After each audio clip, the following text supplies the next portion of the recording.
Perfect right there, bud. Perfect? Perfect. You sure? And we are live. Ladies and gentlemen, welcome to another episode of Northwest Georgia Cryptics. Tonight I am joined by my co-host, Mr. Blake Duckworth, and our very special guest, all the way back from Dallas, Texas, Mr. Richard Stewart Taylor. I'll get that right. Richard has agreed to come on tonight and share some photos that he has taken from all across the country dealing with the lives of Sasquatch. Richard will be explaining these photos as we bring them up tonight. And folks, we hope we have a good show for you. Hope you really enjoy yourself. Blake, you'll open things up, bud. How's it going, guys? Hope everybody's safe. We had some bad storms here in the South. If you're from here in the South, I'm sure that especially Alabama, Mississippi, and some of Georgia, we had some really bad flooding here this afternoon. But as always, guys, if you're not already subscribed to the channel, just go ahead and hit that subscribe button, like, bell notification. Starting to gain some subscribers. We gained about 30 subscribers this last week. So thank you guys so much. And like I said, if you're not already subscribed, please do us a favor and hit the subscribe button. That'll be all, Ricky. Yeah, and as Blake said, please, everyone that's going to watch this tonight and watch it in the future, hit that. If you like what you see, the content you see that we deliver, hit that like and subscribe button. Hit that bell notification where you'll catch all of our episodes. Ladies and gentlemen, without any further ado, I'm going to bring Mr. Richard on, introduce him to the crowd, and let's get this thing rocking. Richard, good evening, buddy. Good evening. I'm glad it moved east towards you. They got us last night, you know. But we were safe. High wind scared my wife, but we did good other than maybe a little bit of hail. And as long as it doesn't get big, I don't care. But, you know, we're fortunate. You know, well, our problem here where I live at tonight was just torrential rainfall. Our roads are flooded down here. Blake, of course, said his roads were all flooded out over there. My grandson had actually.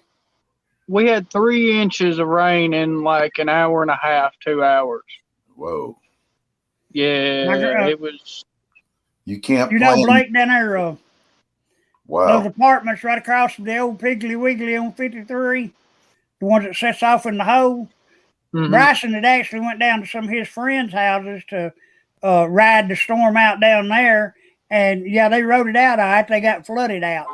He said that they had walked from the living room into the hallway, and there was water coming in under the front door, and he said they made the mistake of going over and opening the front door, and he said in a matter of like just a couple of minutes, they had about 1.5 feet of water standing in the whole apartment. Wow. So, man, it got rough up here. Well, one of the counties pretty close to us had 2 tornadoes a day in the same county. One of them was one of the tornadoes that come through Birmingham, Cedartown. Cedartown. Yeah. They actually got hit by the tornado that come through Birmingham.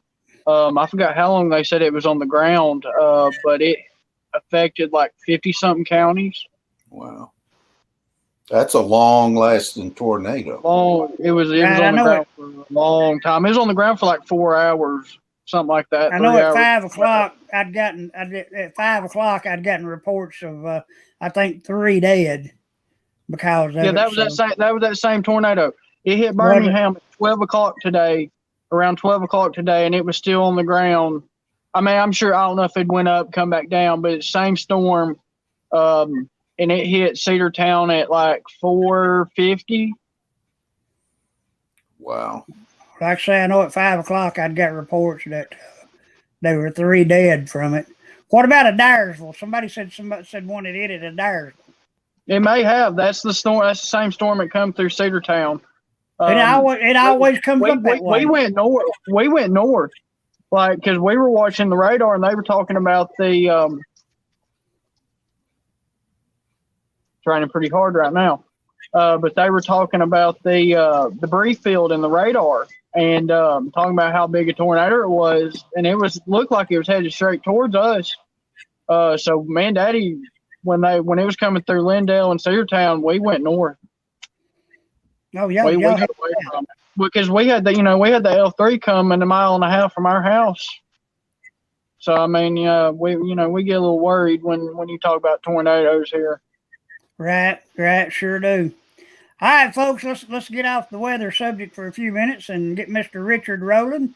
Richard, you sent us some pictures earlier in the week. I'm going to start flashing some of those up, bud, if you don't care. Right. Kindly.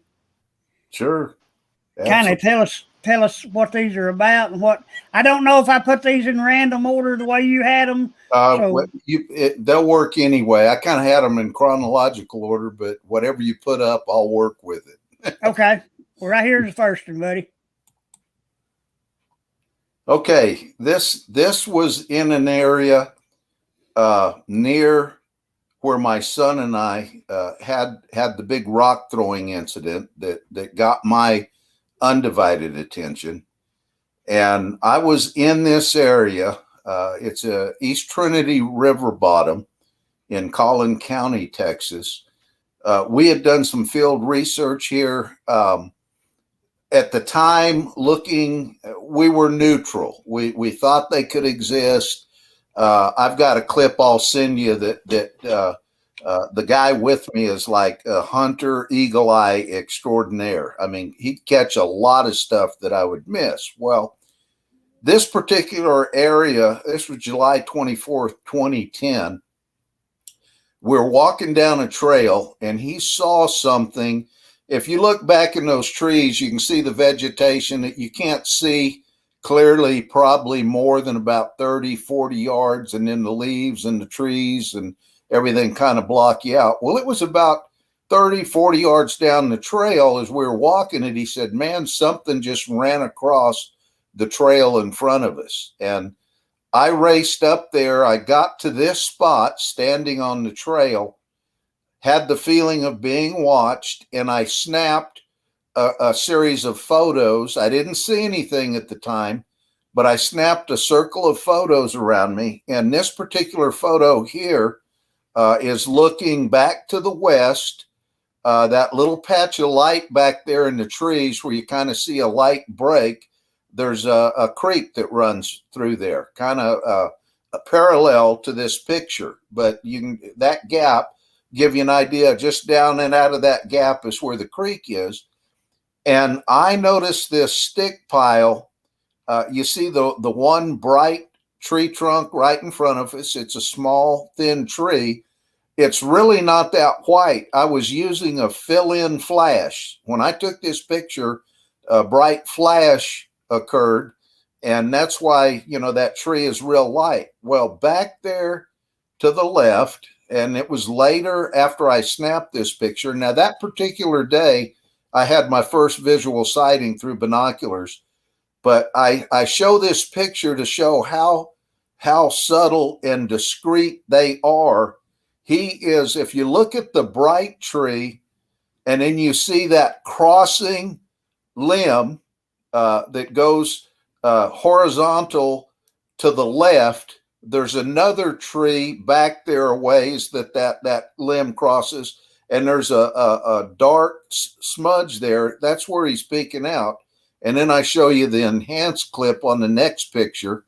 I don't even think you can see the circle. I don't know if I have it circled there where he is. Yeah, you got it circled. Okay. And that's what you and I were talking about earlier. How these things can actually use what's around them to camouflage themselves. Oh yeah. And very seldom are you going to see one of these things just standing right straight out in a trail, right in front of you, unless you just happen to be lucky enough to walk up on one. Well, this is just one angle of 360 degrees. I just snapped this picture out of random and I moved in a circle. So this is one of a number of pictures. And it was later, carefully going through my photographs here, that I found him peeking out of that stick pile at me. Now, I've sent this picture to some people, and they say they claim they see others in there. I'm not real sure. Yeah, there's some other smudges and spots if you blow the picture up that it looks like possibly a pair of eyes. But this guy here is original. And he's not real big, which I suspect these were young ones that I couldn't get away like the adults or hide as good as the adults. I'm not sure, but I venture to say, and I don't have a size comparison, he looks awful small compared to the big guys. Now, having said that, I've seen the big guys get down and belly crawl and hide in a foot or two of grass. They're pretty good about that. But the next picture just after this that I sent you will show the folks a little bit better. There he is. Okay. If you look over to the left, you can see a thumb and part of his hand holding that long white, it looks like a cue stick almost, and it has two leaves in front of it that he's actually holding that branch in front of his face, and he's peeking over it. Now, if you look at those two green leaves, and my enhancement kind of washes out the green, you see what looks like a white circle next to the leaf. That's actually his left or right eye. He's looking at us. That's his right eye. And the reason it's white is, I told you before, I was using a fill-in flash, and that's a reflection of my flash that I took. Because if you look over to the right, your right, his left, you can actually see the eyeball and the brow ridge there of his left eye, and then his conical head going up. And you can kind of see a shoulder or his buttocks back there if you go to the right and back a little bit. But this guy's hunkered down, and, at a distance, I would estimate it was about 30 yards, and this is an enhancement and a close. Well, even in this, if you look close enough at this photo, you can actually see the nose ridge where the nose bridge starts and comes down too. Yeah. Right there between the eyes. Yeah, you're right. Yeah, and the brow ridge is very pronounced. I mean, they just hide that well. And your chances of seeing them, unless you're looking right at the right spot, looking at that distance shot, you're probably not going to see them. They're just that good and they do it. I guess they do it when they're young. The parents and adults may teach them how to avoid, and not be seen, but they are curious to a fault, Ricky. They're curious to a fault, and they really are fascinated with us. And it almost seems like it's a game of how close they can get to you without being discovered, and people will see a blur or a movement.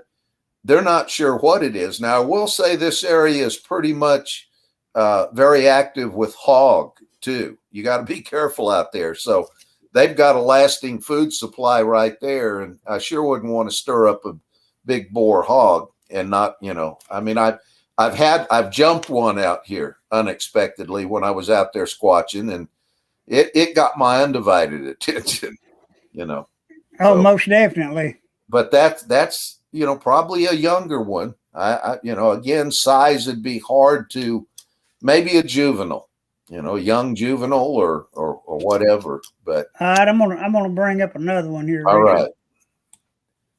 Okay, this is the same area I showed you, that light area of the trees.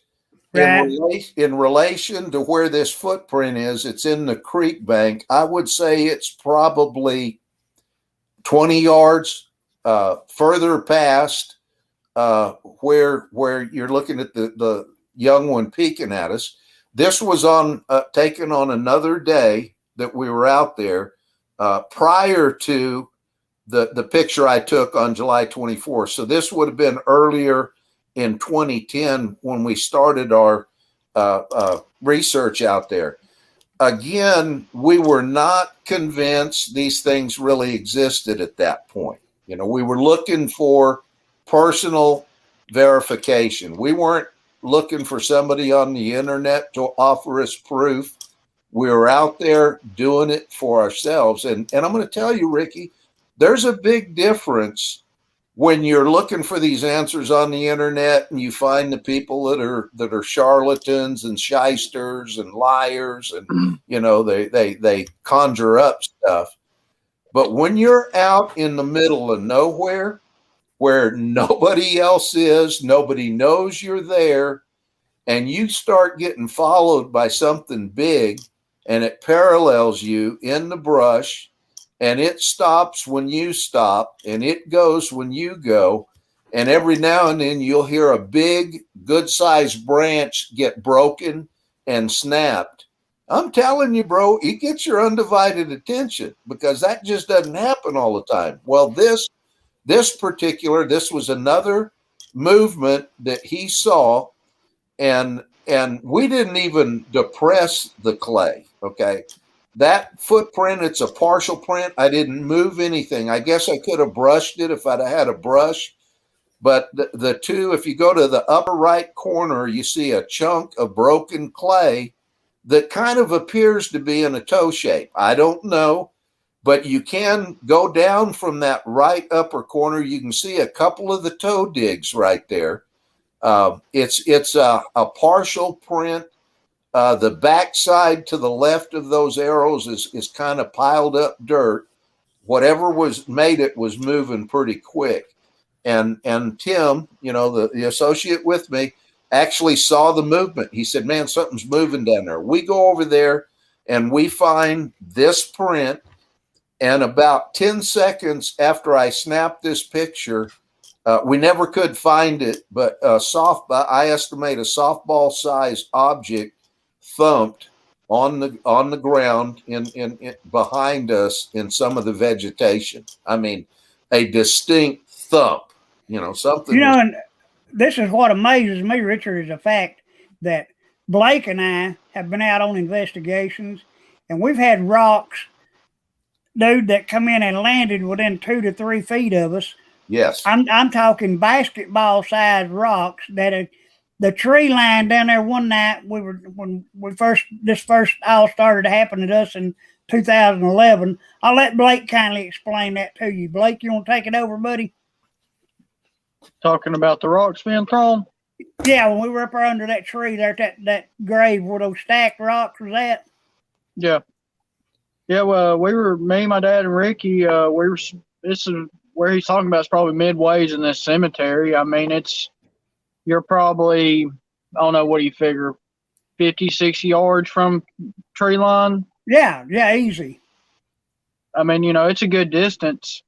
And we were out there actually paranormal investigating that night, and all of a sudden we had, I don't know, what were probably 3 or 4 rocks that were thrown. I mean, one landed right in front of my dad's feet. That's the first time my dad had ever had rocks thrown at him.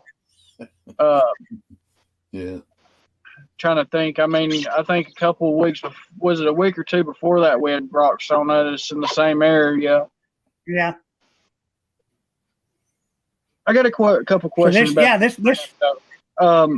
What was the exact width of it? I can't see on the ruler. It's about 7 to 8 inches. I should have, blown it up better, but yeah, that ruler, it's about 7 inches, 7 to 8 inches wide.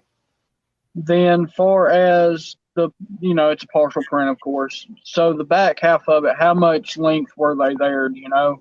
Well, it fades out. I put the arrows in where there's the distinct break in the clay, but everything behind it's loose. What I wished I would have brought with me here, and again, this is early in us looking for answers. I'd have probably had a brush and some plaster of Paris or something, back then. Now, what we found within about 20 feet of this print, and I never could find the pictures I took there. There was about a half a dozen white bass skeletons, okay? There were the head, all of the bones up to the tail, but they were not chewed, they were not broken, but the meat was stripped off of them, like kind of like what you would do, bringing a hot dog on a stick and then biting down and just peeling the hot dog off.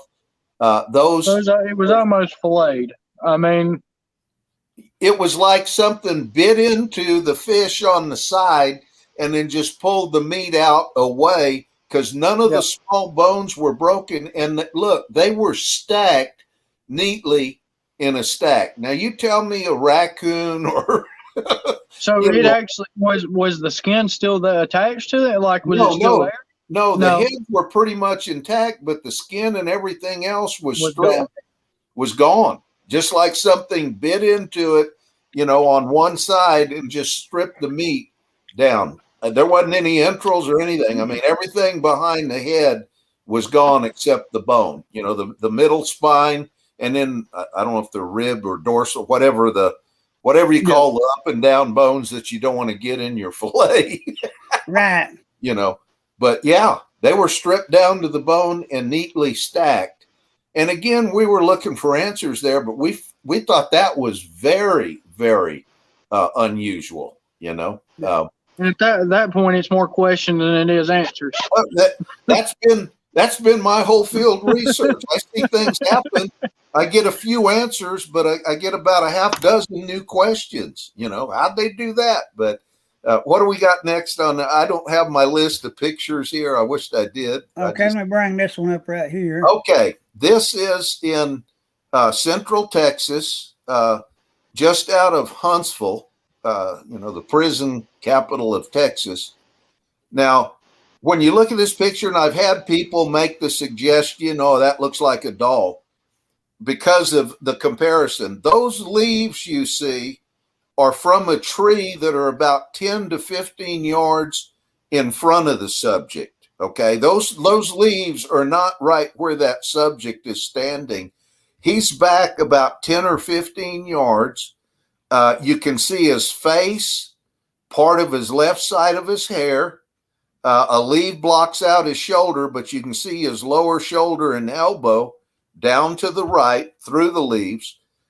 We were on a trail. I was with two BFRO investigators and another independent investigator. I had three other people with me. They were there.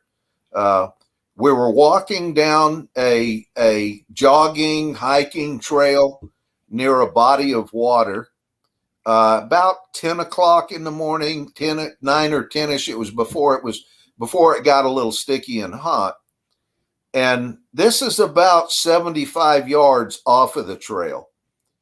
We were walking, panning and scanning, and one of the BFRO investigators just came to an abrupt halt. He looked to his left and he said, "Just saw movement." And I'm asking him, where? And he kind of describes a dead fallen tree. I look that direction and I key on a shadow and I zoom in. This is a clip from a video I shot.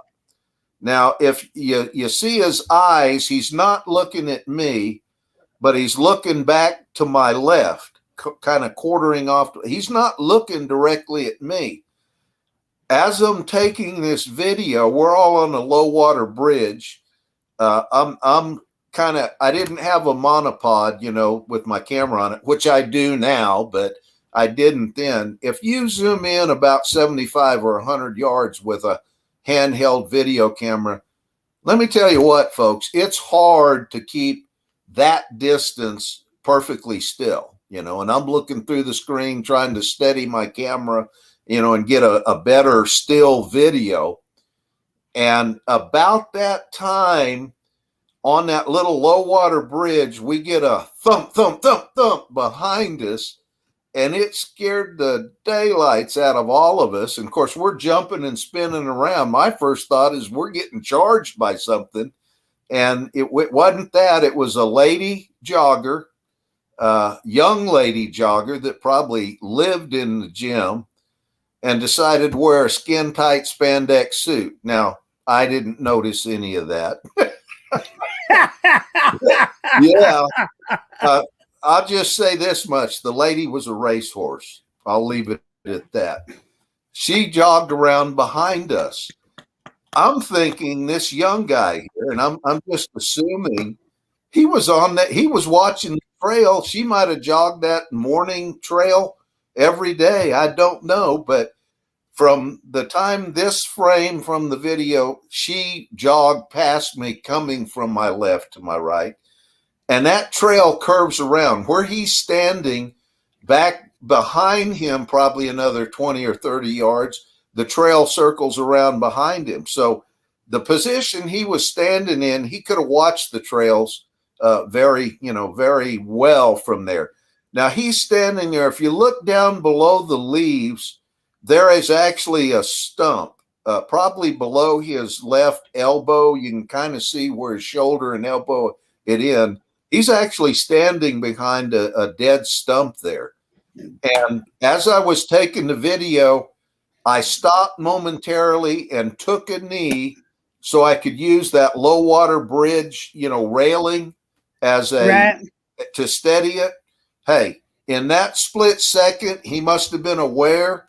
But when I repositioned the camera, the subject was gone.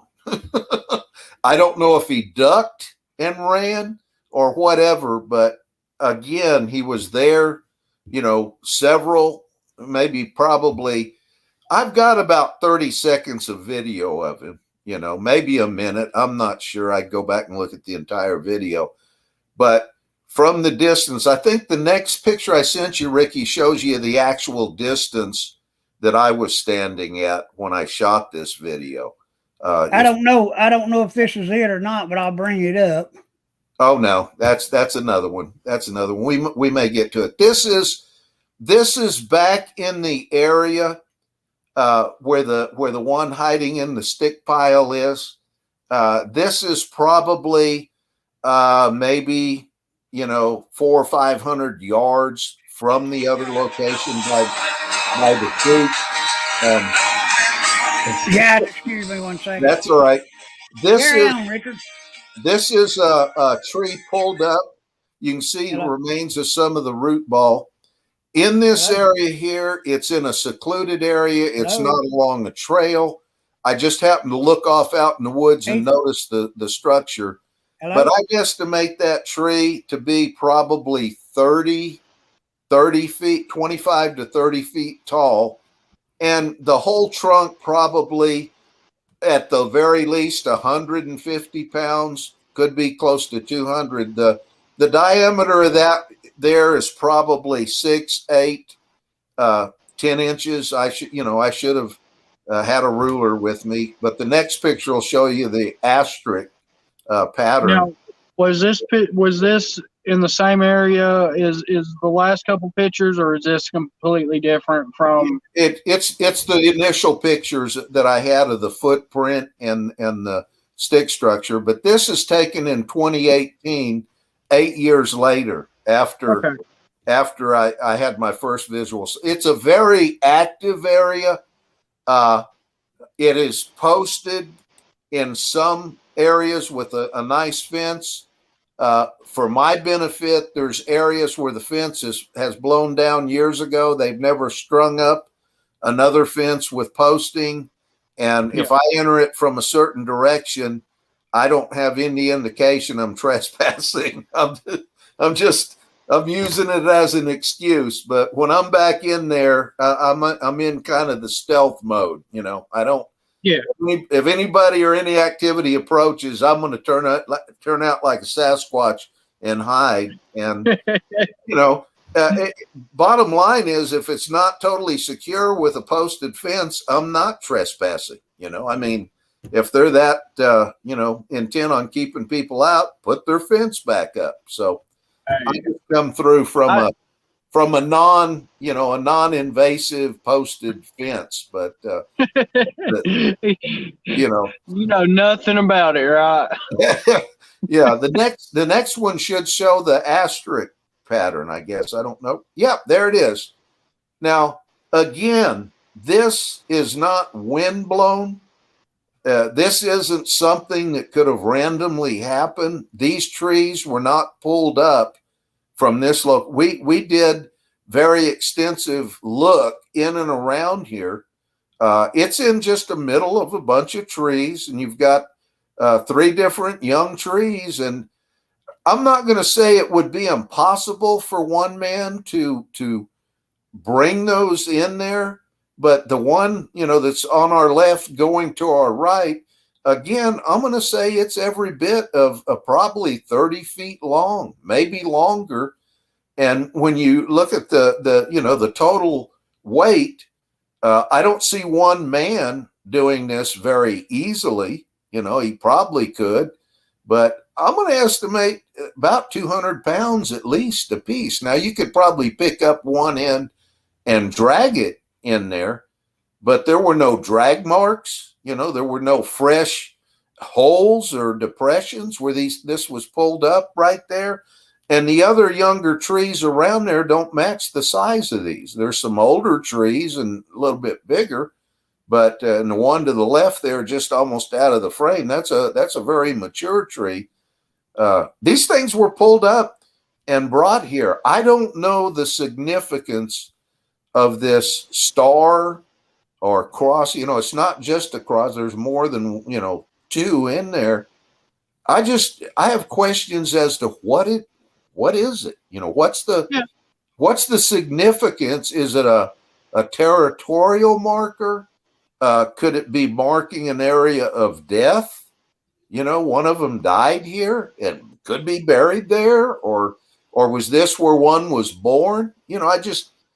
We as humans, we've got monuments, over things that are significant to our history. I ponder, and I'm curious what that meaning is. It means something. Just what does it mean? Right. And the chances. Let me ask you this, and people, and I understand the skeptics' questions and views, but why would just a layperson, just go out in a random area of the woods and do this effort to make this thing, and then just leave it with the chances of And a lot of people, there, a lot of skeptics, their answer to that would be, hoaxing. But why would, not knowing that somebody's coming to that area, Bigfoot hunting, why would somebody just build a structure like that? Well, other people, when I've been in there, I haven't ever seen anybody else in there. I haven't. I've heard, vehicles at times, and there's a train right of way near there. But when I've actually been in this area, obviously they do maintain a right of way in there. It is, bush hog down occasionally, but I don't see a bush hog driver just stopping and going off in the woods several hundred yards and making this structure. I mean, that wouldn't be easy to do by yourself. No, man, here in North Georgia, we found a lot of structures, a lot of different type structures, and we run into the deal, Richard, where we found them up as high as 10, 12 feet off the ground, where I'm talking limbs that are like 6, 8 inches in diameter, where these things have just reached up and took these limbs and they'll kindly twist them and break them. But the biggest thing that me and Blake have found while we've been out researching on this is when we start finding these limb breaks like this, 99.9% of them are all twisted and broken, but they're all in the same direction. Yeah.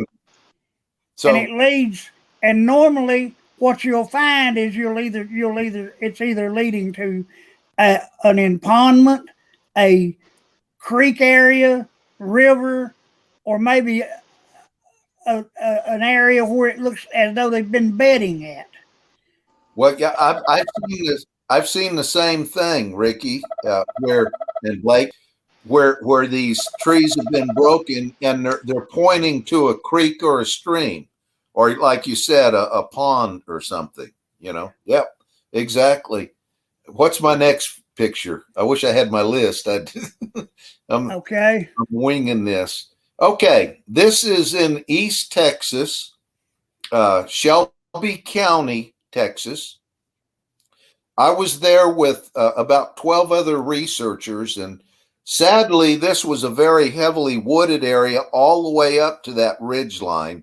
I've got the arrow pointing. That is 538 yards up this sloping road. You can see the road off to the left, and it winds from the left to the right and then back again, winding up this. So this is clear cut by the logging company. I guess it's logging land or whatever, but in the past it was heavily wooded. Now, sadly, after this was in 2013, I believe. I see the date down there at the bottom. I think I got it real too small for me to see without my reading glasses, but we were there. I got the feeling of being watched and walked away from the group. The group, they're not here now. This was a week later when I, with the help of friends, I was able to identify that ridge line. Now, people say, well, why didn't you walk up there? There's two dips and ridges between me and that arrow. You can't see it real clear in this picture. But when you move, like right here, I saw this subject up in a tree with telephoto. When you move up that road, your whole perspective changes, okay? Your landmarks shift. They're different. To be able to run up that road by myself, just getting up there in that next bend, I'd begin to lose the perspective of actually where this subject was. So I'm explaining that when I took the picture or the video at the time, I couldn't locate it. Even with the other people there, it was getting close to dark. But we were there a week later, and I still had them calling out. But I got away from the group, and I basically said this, and I know people would, they begin to shake their head about, how cognizant or how perceptive these subjects are. And you go telling them some stuff, and they'll roll their eyes, and it's just more than a plateful for some people. But I moved away from there. And I basically said, okay, big boy, I feel you watching me. Where are you? And I'm just, again, I had this whole 360 degree, wooded, some of it partially wooded, clear cut area. And the call came from up that way. That it drew my attention that way. So, Ricky, I mean, the chances of me picking him out at 538 yards without a clue or a little bit of help, it'd be impossible. So was he, did he know, did he perceive from that distance what I was saying, what I was thinking? I don't know. I'm just telling you what happened. I said it out loud to myself, not even loud enough for the people about 50 feet away from me to hear. And at that point, I got binoculars on, or I had them over my neck. When I heard the hoot, I picked up a dark object up in that ridge line. I got in my vehicle. I got a video camera and a 30 power monocle that I was using as a jury rig telephoto. I'm going to tell you, Ricky, this doesn't pay very well. And I didn't invest, nor have I still invested high dollar equipment. I use what I can afford and make it work the best. People talking about all this stuff. Now, I could kick myself in the hindquarters. My wife was there, and it never occurred to me to call her over and get some of her hired. She was into photography real well. And to this day, I almost want to pull my hair out. I had my stuff, but I could have got her to get some better stuff and zoom in, and it probably would have been a better picture. But I did what I could, on it. And I guess the next picture shows the big guy sitting up in the tree watching us. It's about a better part of a minute. Okay, no, this is this is when we got up the ridge. I had one guy go up the ridge, and I stood where I took the video, and I told him, no, we had walkie-talkies. I said, no, further over, and I finally positioned him on a little ridge right in front of these trees. Now, at the time, I thought the subject may have been on the ground because I wasn't sure exactly how it was configured up there. But when I got him in the right spot, I said, okay, right there. And he turned around and he says, you got to come up here now. What we're looking at is loblolly pine trees. I would estimate them to be probably 50 to 60 feet tall, maybe taller. I wasn't going to climb one and try to measure it because most of the lower branches were trimmed off.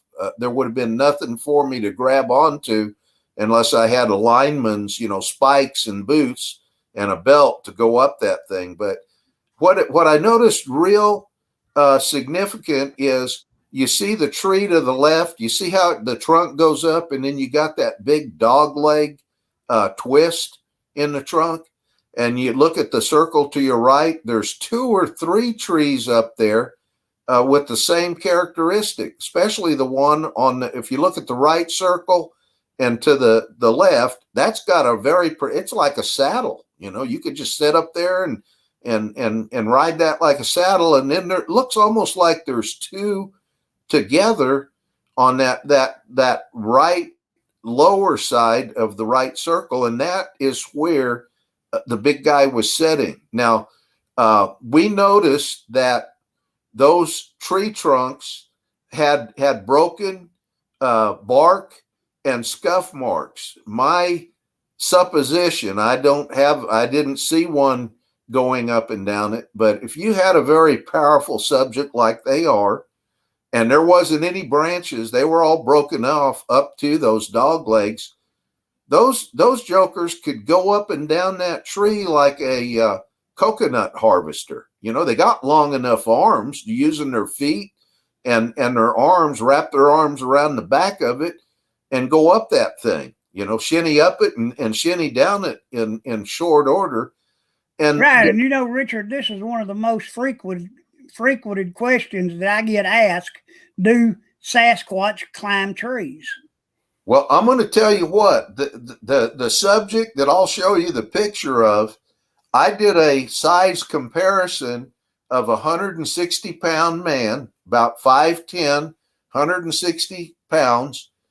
I did a comparison width of the shoulders. Obviously, I couldn't get the height of the subject sitting up in the tree, but the width of his shoulders was approximately 30% wider than that 160-pound man. So I can tell you this much, that wasn't a light baby up there in the top of that tree. You're talking, I would say at the very least 4 to maybe a 500-pound subject based on the spread of his shoulders. I'm sure somebody like, maybe, that doctor from, I can't even think of his name now, having a senior moment. I'm sure somebody, with anatomy could kind of give me an estimate. I just know the guy's shoulders. Oh, you're talking about Dr. Meldrum. Meldrum, yeah, he could probably, compute, a size. What I thought was significant about a forester, I spoke with a forester, and he said the only way, he saw my pictures, he said the only way that could occur with a loblolly pine tree was as those trees were saplings, that the main feeder branch at the top was broken off. And he said, once that breaks off, one of these side feeders will become the dominant feeder on the tree. And that's how you get the offset on these. Okay. Having said that, this is at the top of a ridge. It's in a very tactical place. On those positions, it would give you a 360-degree view of the ridge and the lower lying land. I could see one of those getting broken, maybe accidentally by an animal or something chewing or the weather. But Ricky, having 3 or 4 trees in the same general area happen, what are the chances of that? Not much at all. Could that be that these were broken as saplings just for this reason later? That would give you planning and forethought, and a lot of people like to, classify these as dumb animals, but from my interaction with them, Ricky, they've got intellect and cognitive thinking. They're pretty sharp. Now they live very base lifestyle, and people say, well, they sound like a monkey, they kind of look like a monkey, they must be a monkey. I'm sorry, my personal interaction, they're far from it. But anyway, that's my personal experience. That's on well, it. What do we that's what all of us. If you get out and put the boots on the ground the way we do, Exactly. and you figure out in a hurry that these creatures are a lot smarter than what anyone would give them credit. Well, they run people on a wild goose chase, and I think they love it. Oh, they do. They do. When we're at my whole forethought on this is that when we leave and we get into the woods, we're in their element. We're completely out of ours. Exactly. People forget that you're in their house there. That's exactly right. And these creatures, they're there every day. They're Exactly. a very curious creature, but they're smart enough that they know when you're there. I mean, Richard, I don't know if I told you the story of the guy from Tennessee or not that was going in. He was going up there and camping in a camping area, and he had to walk about a half mile to a mile, he said, from his car where he would go up there and camp at. And he said that he'd been up there for quite a few times, and every Friday night when he'd get up there along about 10:30, 11 o'clock, he would start getting rocks, this small pebbles, he said, thrown in against his tent. Yep. And this had continued for like 4 or 5 weeks till he decided, well, he went to Walmart one day before he went up camping, and he bought a bucket of tennis balls. And he took these tennis balls with him, and he got up there that night, and sure enough, he said when they started throwing the pebbles against his tent, he started throwing these tennis balls up into the woods in the direction these rocks were coming from. Right. Okay. He said you could actually hear these things scurrying back and forth through the woods, and he didn't know whether they was chasing tennis balls or what. Well, he said he got up the next day and packed up and started to leave, and when he got back down to his vehicle, that every tennis ball that he had thrown up into the woods was stacked up across the hood of his vehicle. That does not, man. I could tell you story after story about that. And I can tell you, Ricky, a dumb animal isn't going to do something like that. No, not at all. It takes a creature that is intellectually actually as smart as what we are, or actually smarter than we are. More, yeah. They're not dummies for sure. Have you got the big guy next? The big guy sitting up in the tree, the clip from the video? I think this might be That's it. him. Okay, now I apologize. It's the best I could do. Now my video's got some clearer pictures, but you can actually see his left. It'd be your right. You can actually see his arm steadying itself on part of that little saddle there. And he sat up there. You can see his head. You can see his nose and left. It looks similar to Patty. One of the landowners. Right, it does. One of the landowners that was living probably within a quarter to a half a mile of this location had a ranch and had hired a babysitter to watch their child while they were at work. And one day the babysitter, when that individual came home, said, "I quit." And they asked, "Why?" They said, "Because you've got a gorilla living or running around on your land." They had the child out at this ranch house, and this big hairy biped come running by, didn't even pay them any mind, in the pasture next to the house and scared the daylights out of that. It could have been this subject in the, in the tree.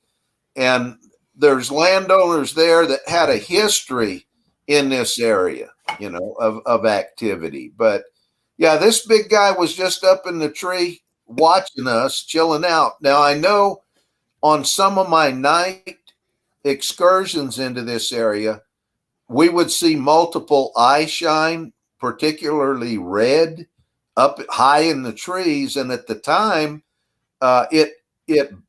it puzzled me. That was long before I thought they ever got up in the trees. But in the angle of the hill and everything, I told the people with me, I said, man, that's way up in the tree. And of course, people were saying, well, I don't know, but that's it. He was sitting up in the tree. And this is from a video clip.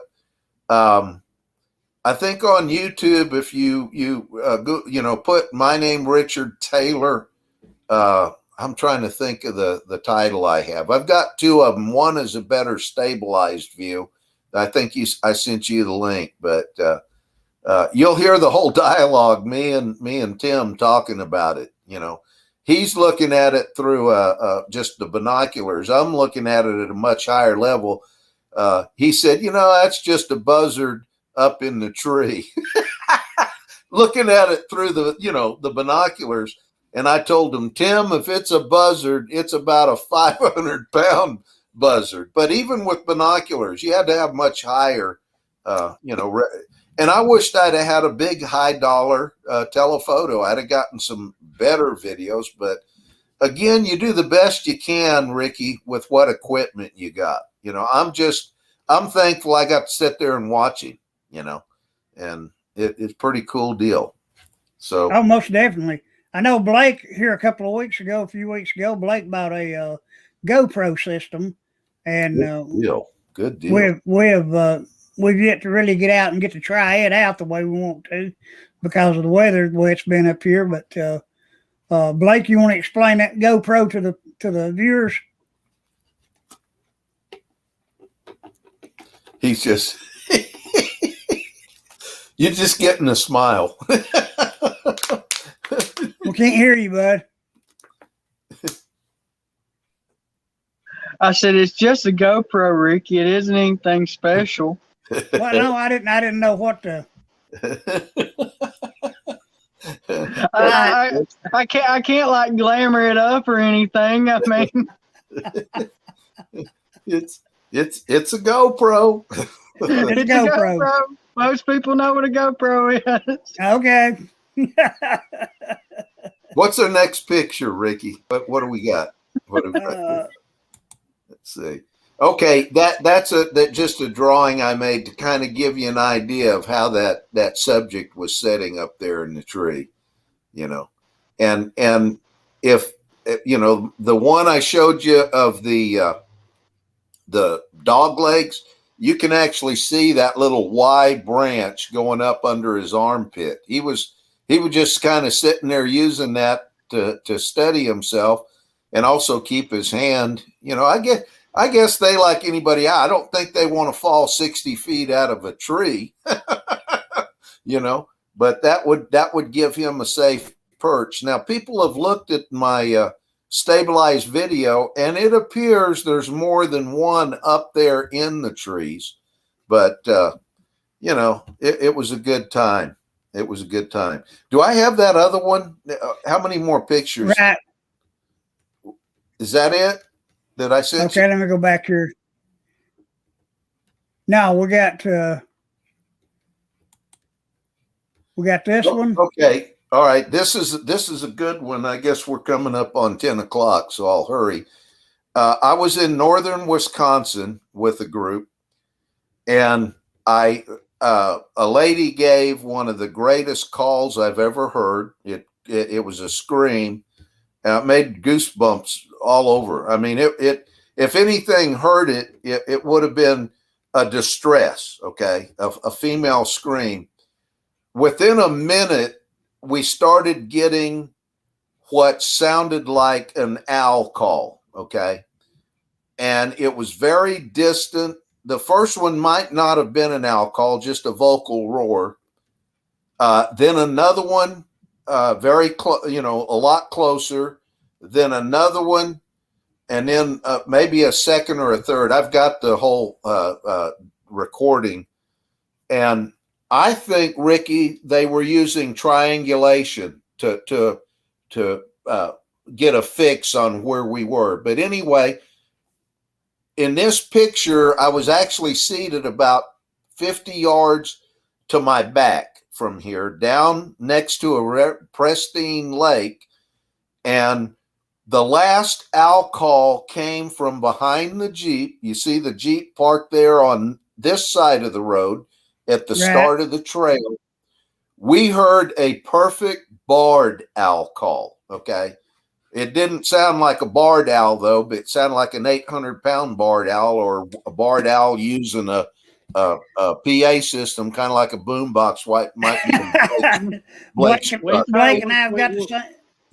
We've had the same thing happen. So yeah, I mean, it's not a little bird, and owls don't land on the ground and call. They stay up in the trees. They're not stupid. Okay. I got up there with, this is a clip from the thermal video I shot, and you see something low. We call it salt grass in Texas. It's probably mid-thigh to waist high.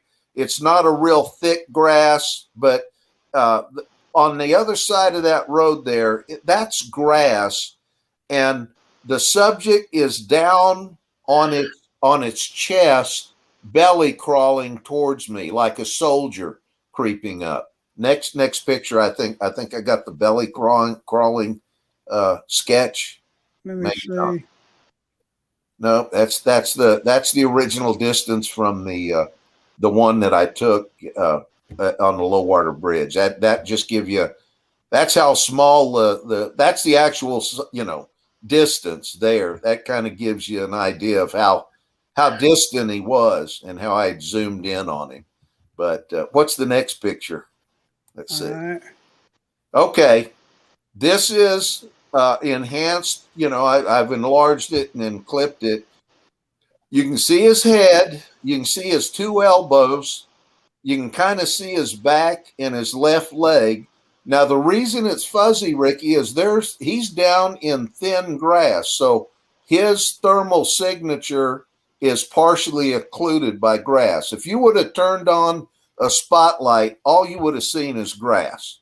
So number one, even in near pitch dark, I could hardly see my hand in front of my face.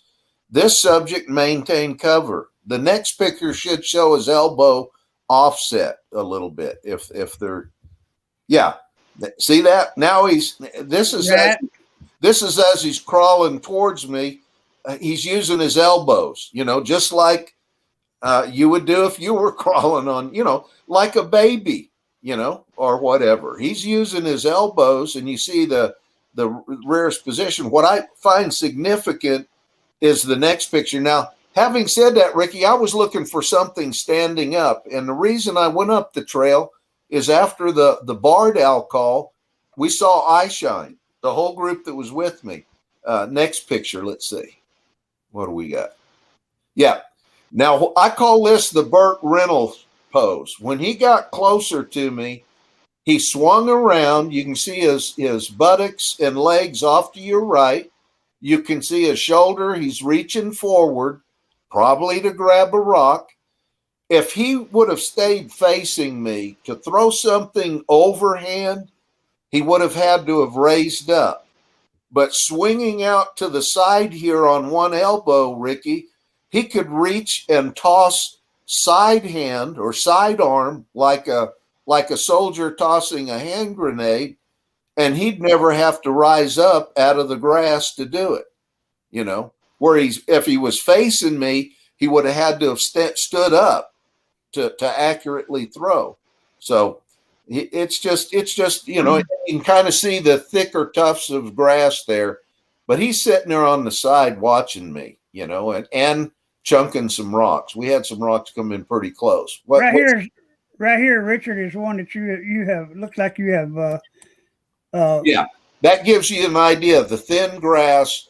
and how he was positioned down in the in that thin grass. And this goes back, man, to telling me, it's amazing how a creature this size Exactly. can get down and camouflage itself. Exactly. Where it makes it even difficult for you to pick this up with thermal, with a picture, with a camera, anything like that. Or a light. They're right. Ricky, my experience with these subjects, they're masters of cover and concealment, and camouflage. It's part of their DNA. They're good at it. They're forest ninjas. I'm just thankful that I get to watch them and I get to pick them out sometimes, I've got, of course, a lot of other stuff. I picked out a few to share. Is there any more, or are we kind of at the end? I think I've got the last one right here. Yeah, that's the outline. People who were having problems, I enhanced it and kind of outlined him to show you how he was sitting there. And it looks like he's reaching forward, probably to get a rock. Now, having said that, in the video, if I could, if we can never load the video, these are just clips. There were several on each side of me on that trail, and I'm looking at him, but you see me panning with the FLIR back to my left and my right. I wasn't fearful. The whole group was about 50 yards back. I was up there by myself. I don't worry about it. I don't have a problem with that. But these jokers were moving in the brush on both sides of me. And the only thing I didn't want one to do was sneak up and tap me on the shoulder or something without me knowing. Right. If they're going to get close, Ricky, I want to know they're there. I don't want to be surprised. So in my video, I'm looking back and forth, expecting one to kind of creep up there, and they may try that sometime. I haven't been touched by one yet. I've talked to some people that have, and if it happens, it happens. But I'd like to know he's there rather than get woke up or startled, on the trail or something. Give me a little.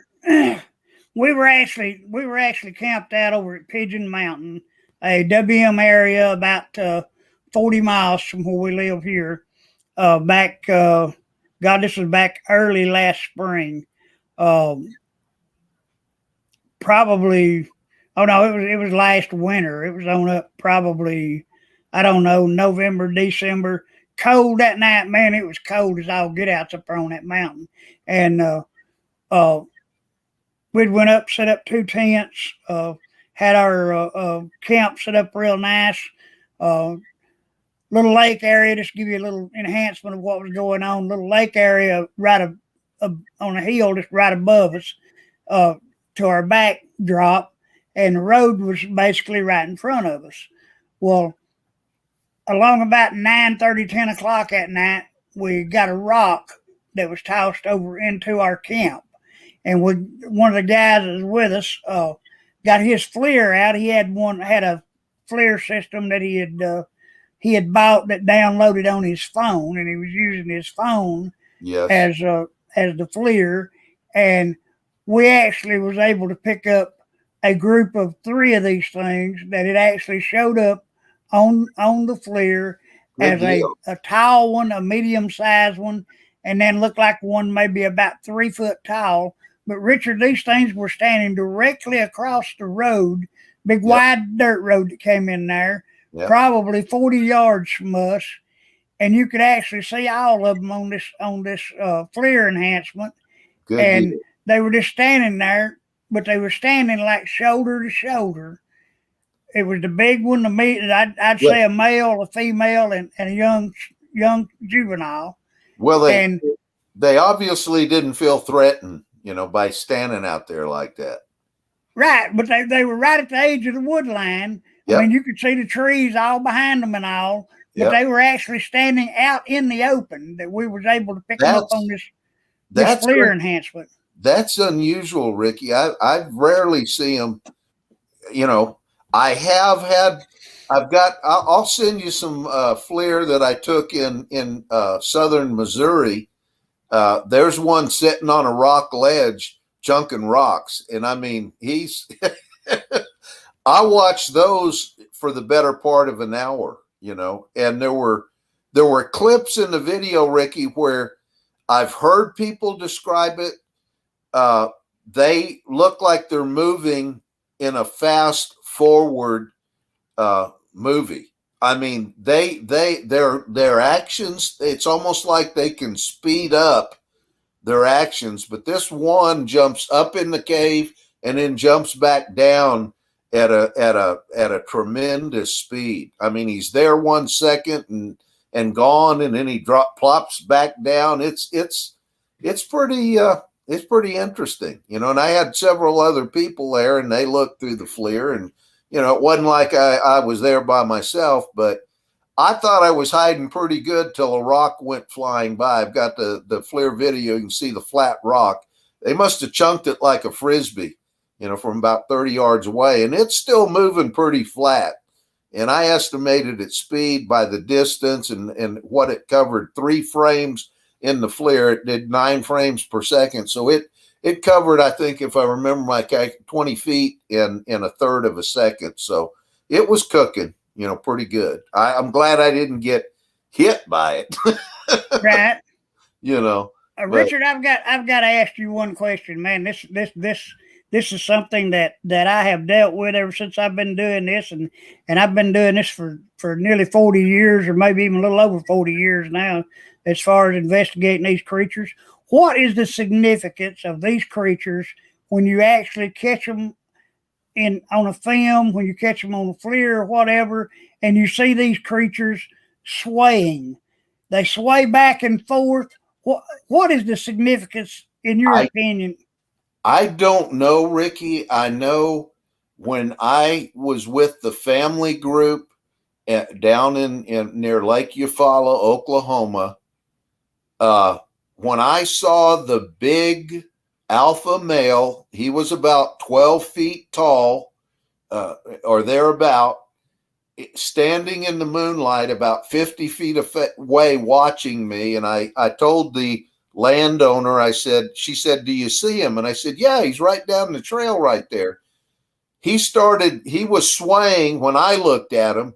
I said, "Yeah, he's swaying." Now, she never explained why she told me to sway with him, but could it be a little bit of nervousness? Could it be some form of communication? It may be, but I know when I matched his swaying, that's when the other 3 individuals came out of the brush. So was it a heads up? Was it a salutation? I don't know, but I've caught that swaying in some of my night vision too. I don't know if it's a nervous thing or it's a signal, but it's very significant. I mean, people see it a lot.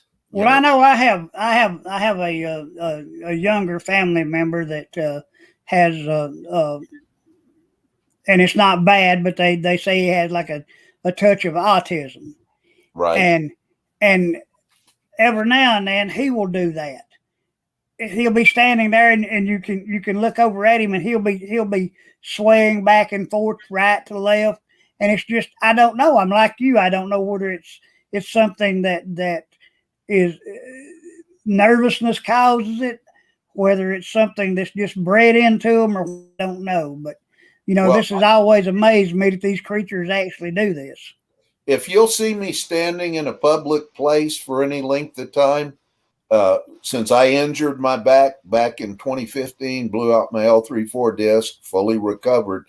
When I sit perfectly still, standing, like waiting on my wife shopping, you know how that goes, or in a shopping mall. If I'm walking or moving, I'm okay. But if I'm stopped talking with people, after several minutes, I unconsciously shift my weight from side to side, keeping my spine moving, and it helps my lower back pain from developing. I do that unconsciously, now I catch, somebody will mention it and then I'll realize I'm swaying, but it's for, comfort in my lower back and relaxation. So I'm thinking, who's to say that it couldn't be that with these creatures? I don't know. Well, yeah, or some type of calming effect, for them Right. to do that. I don't know, but if you've been in it 40 years, I'm sure you've heard countless times of people saying they were swaying. Right. Oh yes, undoubtedly. That's very common.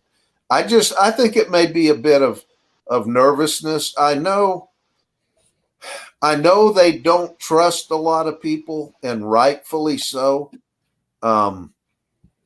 Most people want to go out there and make them a game or a form of sport, or even some of them want to take one out, which it's myself. I find that highly offensive. That's their prerogative. That's their choice. But me personally, for somebody to shoot one of these things, with what I know about their intellect and cognitive thinking, it very much could be aligned to murdering, not just, for sport or game. And you and I both have a Native American bloodline. Some of that same attitude was in the 17 and 1800s by the European settlers towards the Native Americans at the time, All right, I've got to ask you this, Richard. I was reading an article last night after you and I talked. I was on the internet and I was reading an article about I know you know about the Oklahoma deal where the what was it? The poacher. No, the guy up there that was trying to get the hunting season set up in Oklahoma. Oh yeah. To hunt Bigfoot. Okay, well now it's not made it to the Oklahoma house. The hunting season deal hasn't. So he's turned around and he's working with the tourism board in Oklahoma, and as of right now, as it stands right now, working through the tourism board and with local businesses, he has set up a $2.5 million reward for anybody that can capture one of these creatures alive. Now it stipulates that you cannot harm them in any way to catch one of them. What is your feelings on that? Well, number one, the chances of anybody doing it are from slim to none. Okay, I'm just going to tell you. Hey, you're not just going to walk across one on a trail somewhere and be like, "Oh, can I use you for a minute? Just come with me." I mean, people have problems even seeing them. Let alone getting close to them. Then talking one end to going in somewhere with you. I mean, exactly. One little addition that I can put out here to whoever's listening. Again, people, have their own choice and freedom how they believe these things are. I'm not going to try to change their mind. Everybody's got a right to their opinion, and I respect that. That doesn't mean I have to agree with them, but they've got a right to their opinion. But the only time I was ever growled at and felt even subtly threatened is I was with my best buddy from way back, third grade, been best buddies for, since third grade. I had my wife and her cousin also with me. I had 3 people with me. There was a side peeker down the trail. Another person pointed out, and I was trying to coax it out of hiding so that my wife, who has never seen one yet, would see one, and her cousin and my best friend. Well, I got off the trail. I approached the tree. I could see the little knot, looked like a little knot on the side of the tree, how they side peek, and there's just a little brown bump, and it would recess, and then it would come back out. And I got some good night vision of them doing that too. But it growled, and I mean, it was and it kind of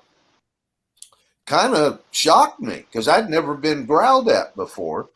And I went a little closer and gave another coaxing kind of call, and that growl went up. I mean, it was, it was emphasis. And at that point I said, "Okay, big boy, I can take the hint. I'm out of here." I didn't learn till later geographically that the area where I was growled at was very close to an area where another organization, I'm not going to mention names or throw stones, I'll just leave it at that actively pursue harvesting a specimen. That's their term they use, harvesting a specimen so they can prove they exist and thereby protect them. I don't buy that, folks. I think it's fame and money. I think it's greedy. It's ego driven, and I'll leave it at that. I don't have much use for that mindset. Don't like the group that has that mindset. That's my personal preference, and I have a right to that. But anyway, if somebody is going to, and they tried to harvest a specimen, they got blood and they wounded it. It's on their website. People can read about it unless they've taken it down.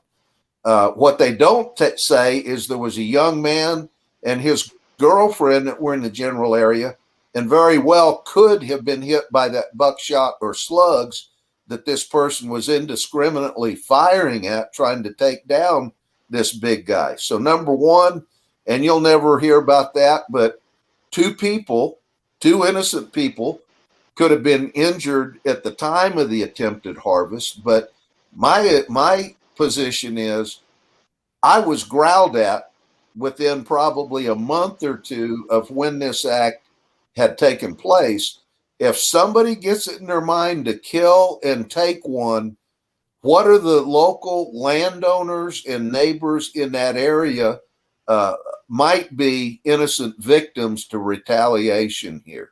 All I can say is anybody that wants to bag one needs to consider their actions very carefully, because there could be horrible collateral damage from that act. Oh, most definitely. Most definitely. I mean, it same way back in the 18 and 1700s, somebody had killed an Indian, and they would rightfully retaliate, and a lot of innocent people were injured and killed. And it's no different now.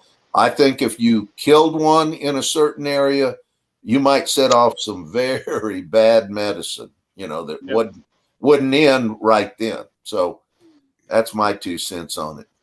Hope somebody considers their actions carefully. Most definitely.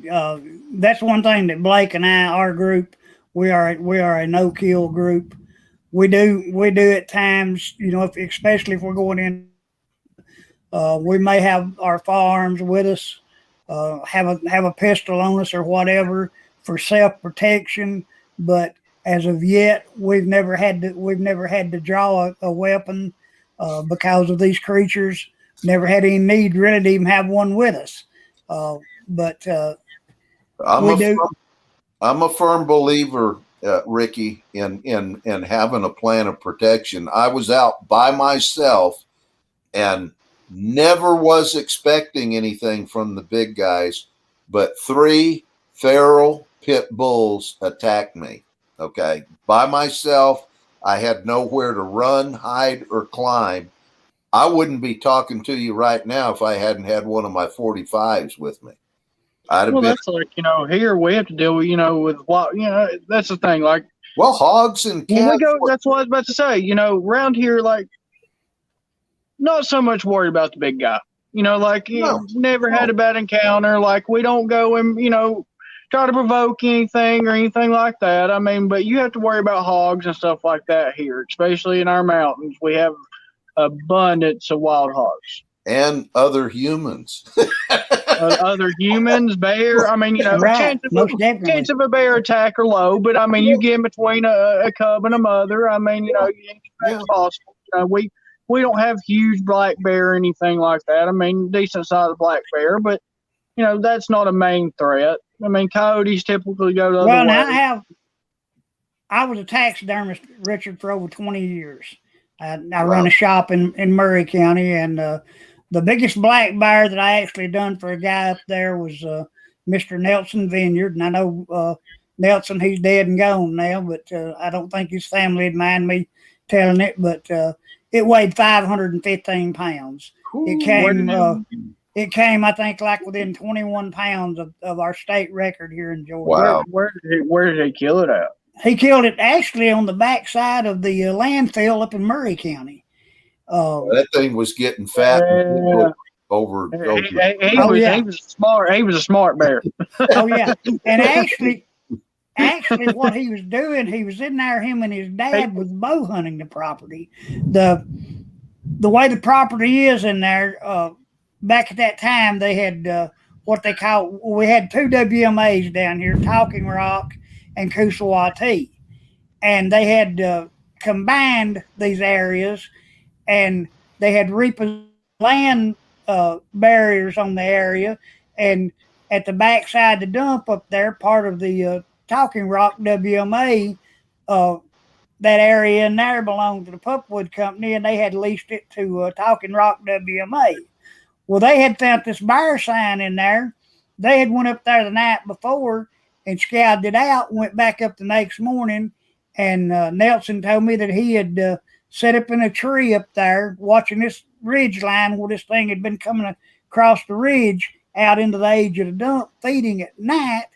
And he said about probably 5:45, about 15 minutes before dark, he got to hearing something coming up toward him. And he said by the time it made its way up within about 30 yards of his stand, he said it done got so dark that all he saw was just a white patch underneath this thing's throat that run down its belly. And he pulled back his bow, and he said, really without thinking, he said, it really scared me to death after I released the area, he said, or the arrow, he said, because I heard this thing grunt real deep. And he said, I got to thinking, oh my God, I think I've killed somebody wearing a t-shirt. That's what the man told me. Wow. And it scared him so bad that when he come down out of his tree, he said he run down the hill, and his dad was about 40 yards from him. And I reckon his dad had heard it too, and he'd come back up next to where they parked the four-wheeler. Well, both of them got scared, got on the four-wheeler and left. They stayed gone that night, went back up there the next morning right at daylight, and he said he walked about 20 yards past where he was sitting in the tree stand and walked right across this thing. And he got a good shot on it? Yeah, I got a good solid shot on the bear, sure did. Wow. But I'll tell you how big this bear was. They was in a full-size Ford Bronco. They had it on the tailgate of it when they pulled in down there at my shop, and the back end of that Ford Bronco was squatted against the ground. I had a set of 750-pound scales hanging on a post out next to my skinning shed, and we backed that thing down there. And I had 10-inch anchor bolts run through the top and bottom of this scale, hooked onto this power pole. Put this bear up on the cotton scales and pulled the truck out from under it. It actually pulled the top boat and bowed this set of scales over the weight of that bear did. And I was still able to get the bear at bear's weight. And at that time, they was having to take them from Chatsworth down to the DNR office at Calhoun and have them weighed, and they'd pull a tooth to age them. And they had to take it down there, got it back up to my shop about 4:30 that evening. Well, my scales was weighted at 500 pounds. They got it back up there, and they told me that the scale at the DNR office, they had one of the big flat scales that was 1,000 pounds, and he said this thing weighed out at 515 pounds. Wow. That's what it weighed out at. That's a big bear. Big bear, you know. A huge bear, especially for the black bear that we have in this part of Georgia. Well, I know. I'd say I know you got a lot of wooded area in Georgia, just like you do in Texas. You know, I mean, from Texas to Georgia, though, going through Louisiana and Mississippi and, you know, Alabama, you got a lot of woods, man. I mean, miles and miles along the highway where there's nothing but woods out there, you know. Well, Richard, I don't know if you've ever flew into Atlanta. Yeah, I have. Okay. Well, now, Atlanta is in the woods. And by flying into it to Jackson Hartsville Airport, if you're up at 45,000 feet in a jet, Looks it is like actually hard. It's actually hard to distinguish the city itself from the trees that surround it. As big as Atlanta, Georgia is. I flew in there, and I don't know what sub whatever it is terminal, but somebody asked me if I was going to grab the train, and I said no, I'll walk. And they kind of gave me a funny look. I learned, and it was over a mile later, dragging my luggage, I finally got to the main terminal building. Man, I think I was in D or E or something like that. And yeah, that's a big airport too. It's a huge airport. Hey, the first time I was in that thing down there was back in the 80s when I worked for an insurance company, and they had this called the tram rail that runs through there, the train, and then they also had this sidewalk deal that actually moves. You crawl up on this thing and it's running about 15, 20 miles an hour. It's like being on a real fast moving treadmill to me is what it felt like to me being on. And they got these rails up. You kindly just hold on to these rails and let it go with you. Yeah, wildest deal I've ever seen. I did a lot of business travel, and I don't do that much anymore, and I don't miss it, Ricky. It's in my rearview mirror, and man, running in and out of airports gets old real quick. Very quickly, they sure do. I mean, but Richard, go ahead. We're at about an hour and a half here, bud. Right. We're gonna close the show out, man. All right. Thank you wholeheartedly.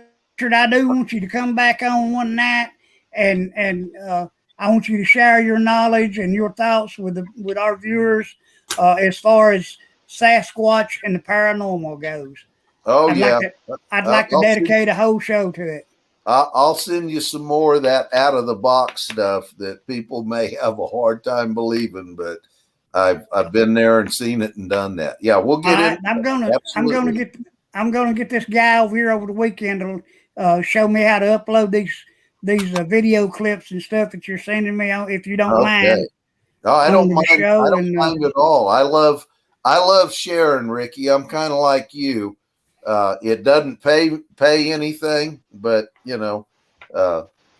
I enjoy sharing and taking time, and I love to see people's eyes widen and their face light up. I was at a conference where I had some of my pictures, and one of the little boy come up, Mom, he's got pictures. They had activity and he had seen stuff, and he goes, he's got pictures, so they'd seen it. They knew. So, hey, y'all be safe, man. God bless you, and hey, man, Richard, we really appreciate it, bud. Yep. All right. I'm gonna check out of here. Y'all be safe. You too, Richard. Hey, I'll get back with you on that date for the camp out too, bud. Sounds good. Talk to you later. Okay, talk to you later. Blake, you want to close the show out, bud? As always, guys, thank you so much. If you're not already subscribed, hit the subscribe button. And thank Rick for coming on to the show. It was an enjoyment to have him. Hope to have him here soon again. But hit the subscribe button if you're not already subscribed, and everyone be safe.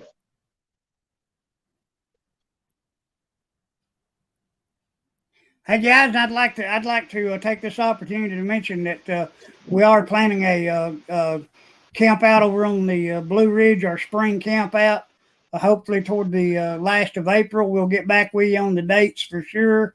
But Richard, who is on with us tonight, he's going to try to make plans to come up and do a presentation for us while we're all there.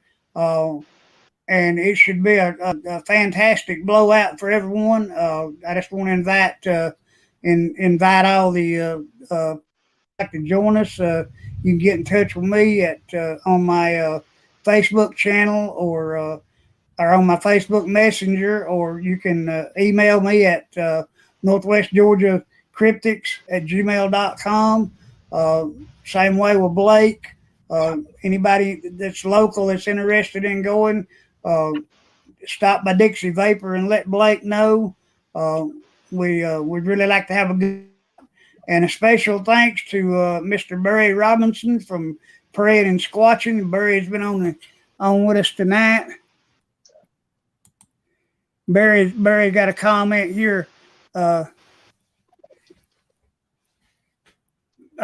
don't think they feel threatened often or by much. And Barry, I think you're exactly right. I think these creatures are big enough that guys my size, I'm 5'8", weigh 160 or 170 pounds now, and I don't think I scare these creatures one bit. Blake, he's 6 foot tall and a little gangly, but I don't think Blake he'd scare one of them very much either. But that's just something that I don't think these creatures. I'm along with you on the lines of that, Barry. I don't think these creatures are intimidated very much at all. All right, ladies and gentlemen, we appreciate everyone that's been on here tonight. Again, Barry, a big shout out to you, bud. Glad you joined the show tonight. And as Blake said, everyone, please hit that like and subscribe button. Show YouTube that you like our content. Hit that bell notification. Let you know when we're going to be on. Again, I want to apologize for last night. I'd had to have some medical procedures done yesterday, and it had me knocked for a loop. And I think I had Blake, and everybody worried Blake had actually left work and come over at home. I'd ended up having to go get some something to fix for dinner last night, and the show completely slipped my mind until after I'd got a call from Richard out of Texas. And so, again, I want to apologize to everybody for that, but thank you for watching the show. I think we had a good one tonight. And, again, we're going to have Richard back on in the near future, correlating his beliefs of Sasquatch and the paranormal.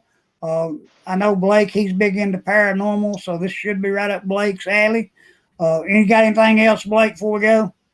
No, just thank you guys. I hope everyone stays safe. All right, everybody. Another episode of Northwest Georgia Cryptics Under the Rug. Thank y'all for watching, and everybody be safe.